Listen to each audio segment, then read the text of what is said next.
In today's video, I'll be walking you through how I used Photoshop to make this edit for the upcoming holiday slasher, Terrifier 3.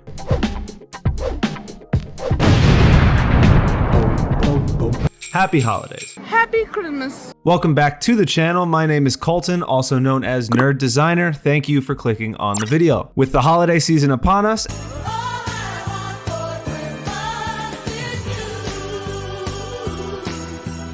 and Terrifier 3 being a Christmas movie this time, I decided it was only fitting for me to get all dressed up. This right here is my favorite thing ever in the history of forever. I think about this every day.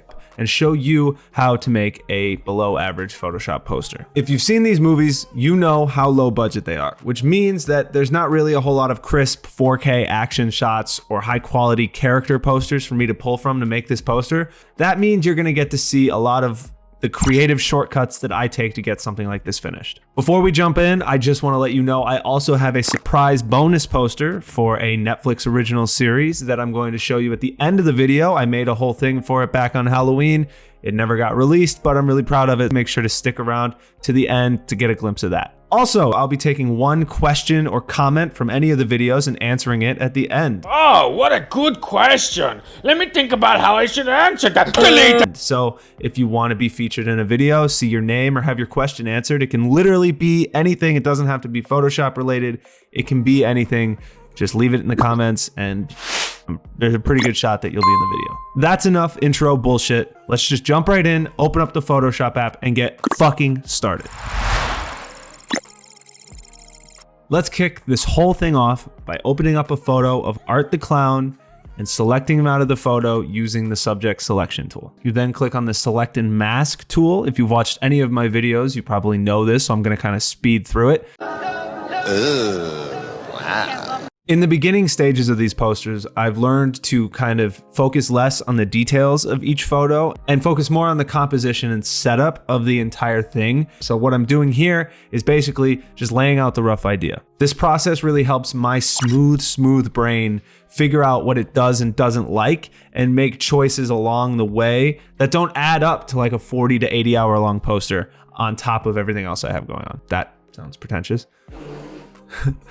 Like what? You are a douchebag. That's right, a douchebag.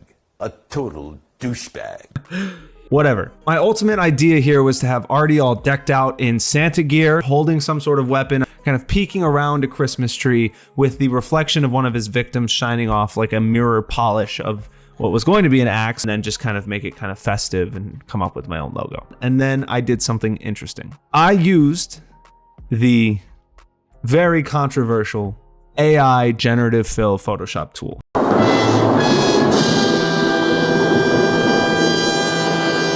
To just get what was going to be just a rough basic shape of the Christmas tree. I wanted it to be close to camera, in a shallow depth of field, out of focus, so I just kind of typed in my prompts until I had a rough idea of what I was going with. I was supposed to cut out the tree by hand and use an actual high definition photo. That was the plan, at least. Yeah. You don't want to work. You just want to make noise. Cutting out a pine tree from a white background with lights on it turned out to be so fucking difficult. So I guess you can probably guess what I ended up doing instead. Anyways, I ended up changing the photo of Art. If you've been watching, you can understand why. The photo is really shitty, and I really couldn't find anything better than that until I found this weird photo of a sculpture of Art, and it was only half his face. Luckily, we live in a world with artificial intelligence. We're not cavemen. We have technology. I know, I'm a fraud. I'm a lazy hack. I'm a bad designer. I'm using shortcuts. All I did was select the other half of his face using the selection marquee tool. I typed in my prompt, I hit generate, and there it was.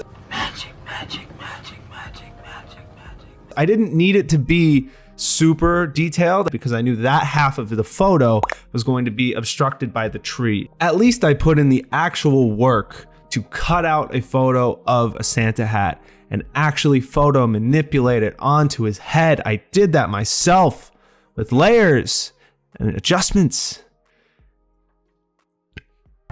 I don't think you have the facilities for that, big man.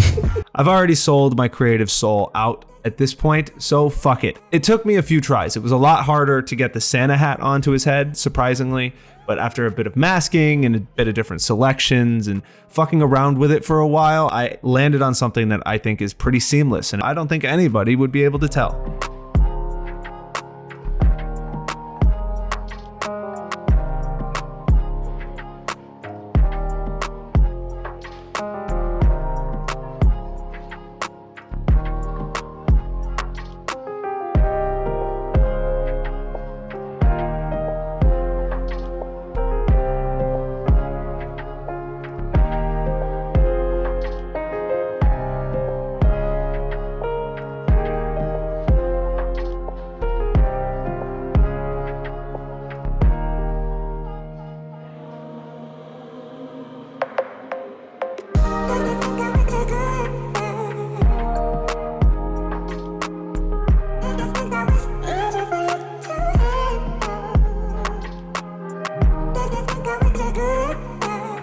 We move on to his victim, which felt a little weird to be working with a photo of a woman screaming, but hey, art is art. You have to do what you have to do. So I placed onto the canvas this super awesome and not uncomfortable photo. I spent far too much time fucking around with this axe head trying to give it a reflective mirror polish. I just wasted so much time that I eventually switched to a completely different weapon. I understand that Art's MO when it comes to this kind of stuff is a little bit more savage than a kitchen knife. It's kind of a little bit too tame for him. He's got like medieval torture devices and shit in the movies, but this is the only thing I can think of that had any reasonably polished edge on its side. It is what it is. It is what it is. I used generative fill once again because it's just hilarious at this point, and added a white gloved hand holding the base of the weapon.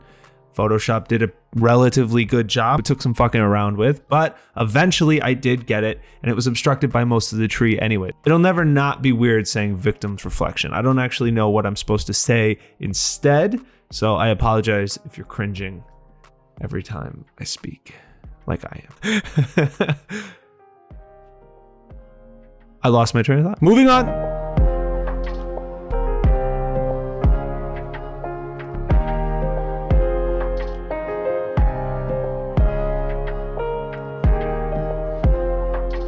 Now we get back to the Christmas tree. I spent like 4 hours and 7 tries trying to get my own pine tree photo cut out so it could be in front of Art and not stand out.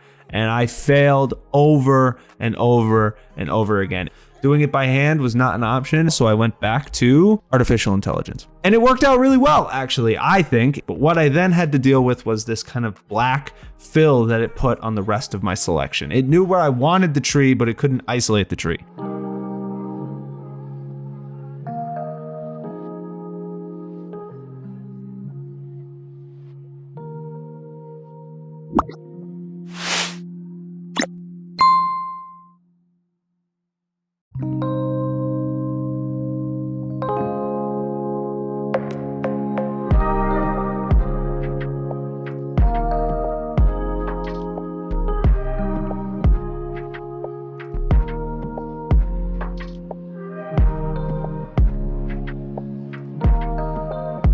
To get the blood splatter and the drips, I just used free PNGs from Google. For the main drip going down the tip of the blade, the effect you put on those to really sell that is a light drop shadow. Just the tiniest little thing to show that this drip actually has 3-dimensional weight to it and it's blocking some of the lighting in the poster. It really sells it, and it's a very easy thing to do.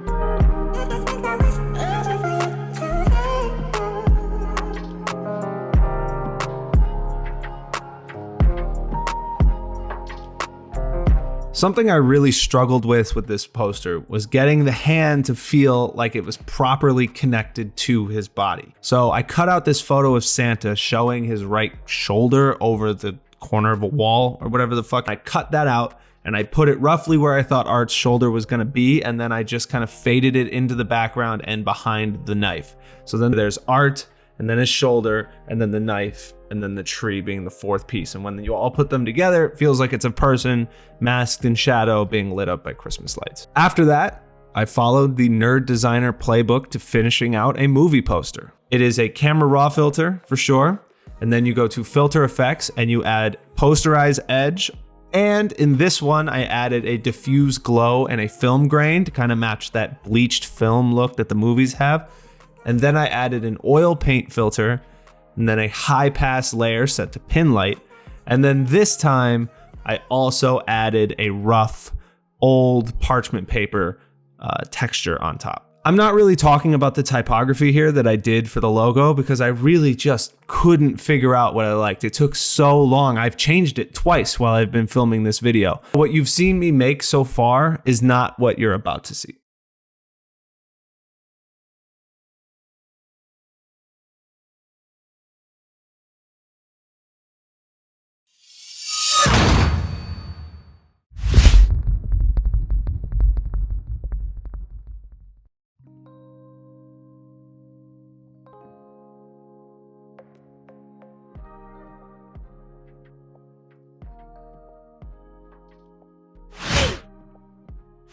And that's the poster. Finally, we're here. I'm super happy with how this one turned out. I'm happy with how they all turn out, but this one specifically, considering what I had to work with, how long it took for me to get this one out the door, I'm really, really happy that I have something I can show you and something that feels festive and scary, and I think does the actual film's justice. Also, remember that callback from the beginning of the video? Here is that other poster. It is for Midnight Mass.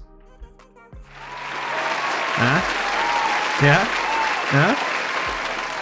I think it's pretty good. This Midnight Mass poster might be one of the best things I've ever done. And I didn't have generative fill at the time when I made it. I filmed the whole thing for Halloween. I built the whole poster, and then all the footage got corrupted because I was working on a computer that wasn't my home computer, and I lost it all. So unfortunately, there was no Halloween video for you guys this year, but if you want this poster, they will be posted on my socials so you can have the full high-res version. Midnight Mass is one of my all-time favorite shows, pieces of media, anything ever, and I'm really happy that I was able to kind of put that love into a poster that I'm so proud of. Let me know down below what you think of both these posters. Which one you think's better? Are you more of a Mike Flanagan type person or are you a Terrifier type person? I tend to be more of a Mike Flanagan guy, but I saw Terrifier 2 in theaters and it was a fucking blast. So I'm definitely going to see the third one. Do you think I overused generative fill here? Do you think it even matters? Let me know. I'll be answering questions. I'm genuinely curious what you guys have to say about these and what you guys think.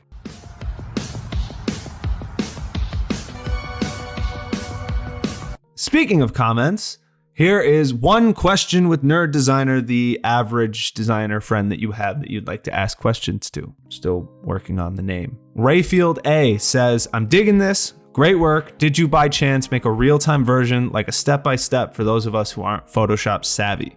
Thank you for commenting this. All the comments are appreciated. So the short answer to this is no.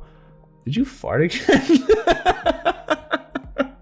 So the short answer to this is no. I used to do completely unedited time-lapse videos with no talking and only lo-fi music in the background, and they got literally 0 views. I only gained an audience once I put myself into it and made it more about entertainment and less about tutorials. I try to not fully be your Photoshop tutor. There's a lot of better people out there who, you know, don't do things like I do, who can teach you a lot better. I'm here to kind of just laugh at myself, talk about media that I enjoy, and kind of share my hobby with you. I have been tossing around the idea of a Patreon where I can possibly put PSDs up there so you guys can have the Photoshop files and pick them apart, post them, do whatever the fuck you want with them. Or then I can also do longer in-depth tutorials or just full unedited time-lapse videos. So if you guys are interested in any kind of place for stuff like that, please comment below. Maybe in the future, that's something that we can do. I hope that that answered your question. Please leave more of them for me. I love answering them. It doesn't have to be anything about Photoshop. Be stupid, funny, about media, about music, whatever you want, I'll answer it. There's a good chance that you'll get in the videos. So please continue to do it. If you enjoyed this video, please leave a like, hit that bell button, leave a Q&A comment, do all that bullshit, subscriber push, like push, whatever. If you made it this far, thank you for watching. I love you. Happy holidays. Stay sexy.